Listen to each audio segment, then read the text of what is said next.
মৃত্যু অজ্ঞাত মোর, আজি তারে তরে ক্ষণে ক্ষণে শিহরিয়া কাঁপিতেছি ডরে। জীবন আমার এত ভালোবাসি বলে হয়েছে প্রত্যয়, মৃত্যুরে এমনই ভালোবাসিব নিশ্চয়। প্রয়াণের পূর্বরাত্রে কবি ভক্তদের বললেন, তোমরা ঘরের আলোটা নিভিয়ে দাও। ভক্তরা বললেন, কেন ঠাকুর? কবি বললেন, দাও না।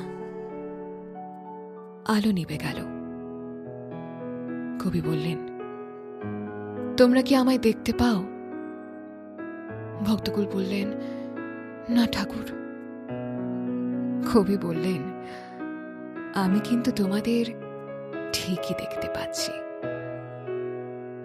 বাংলা দিনপঞ্জির মুখস্থ করা দুটো দিন, 25শে বৈশাখ বিশ্বকবি রবীন্দ্রনাথ ঠাকুরের জন্মতিথি এবং 22শে শ্রাবণ, সেই ঘন জন্মা মহাপুরুষের মহাপ্রয়াণ তিথি। তিনি বাঙালির ব্যক্তি মননে বেঁচে থাকেন প্রতিটি মুহূর্তে, কিন্তু এই দুটো দিনে তাঁর এমন শিহরণ জাগানো প্রকাশ যে তা যেন মহাকালের গায়েও দাগ কেটে যায়। তার মহাজাগতিক যাত্রা শুরুর আজকের এই দিনটি পার করে এসেছে দীর্ঘ 8টি দশক।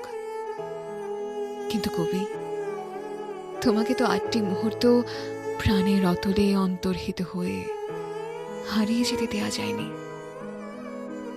8টি দশক বা অগণিত কাল চিরদিন মনের মন্দিরে অবিরাম গানের ধোঁয়া হয়ে চলে। কবি, আমাদের মনের অন্তর্নিহিত হয়ে থাকবে তুমি চিরকাল।